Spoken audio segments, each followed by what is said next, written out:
ओडिशा पूर्व भारतर अनन्य कला और सांस्कृतिक तथा आध्यात्मिक प्राणकेन्द्र जहाँ इतिहासर अनेक स्वर्णिम पृष्ठारे प्रतिफलित नारीଙ୍କ महत्व और तांको वीरत्वर गाथा। बांकीगढ़ राणी सुखदेईंकर वीरत्व और क्षमा हेउ बा भारतर स्वाधीनता आंदोलन रे रमादेवी, मालती चौधुरी, बन्ही कन्या पार्वती गिरी, सरला देवी इत्यादि महियसी मानकर गाथा जुग जुगांत पाई प्रेरणार उत्स होई रहिछि। नारी शक्ति को महत्व एवं पूजनर सर्वोत्कृष्ट उदाहरण विमला क्षेत्र भावरे विदित विश्व प्रसिद्ध श्रीमंदिर रे श्रीविग्रह मध्यभागरे विराजिता शक्ति स्वरूपिणी मां सुभद्रा। मुझे खुशी है कि भाजपा की नई सरकार ने अपने सबसे शुरुआती फैसलों में ही सुभद्रा योजना की सौगात हमारी माताओं बहनों को दी है।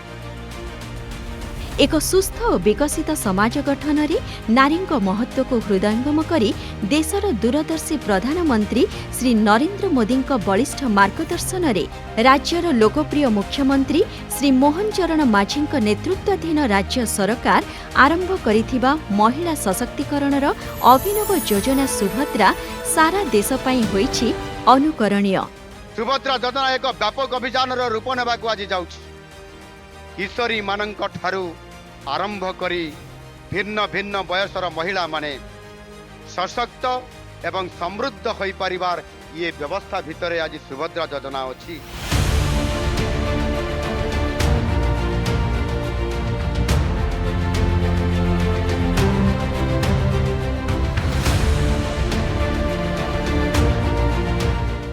महिला को सशक्त और सक्षम करने को कथा देई कथा रखिछंती सरकार।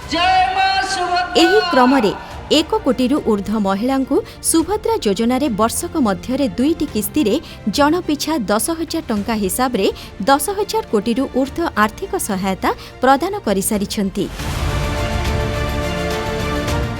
महिला को सशक्त करिवार एही धारा को आउ पदे आगकु नहीं आज पवित्र राखी पूर्णिमा अवसर रे सरकार प्रदान करुछंती सुभद्रार तृतीय किस्ती। एथिरे 1 कोटी महिला बैंक खाता को सीधा सड़क प्रदान करा जाउछि 5,000 कोटी टंका।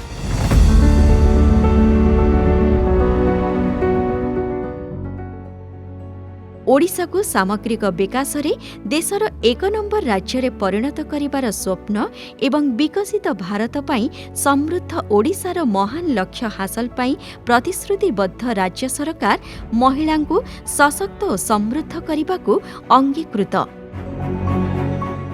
एही क्रम रे सुभद्रा महत्वपूर्ण भूमिका निर्वाह करिब। गोटिए मुहरे गोटिए कथा सुभद्रा कुहे विकास गाथा।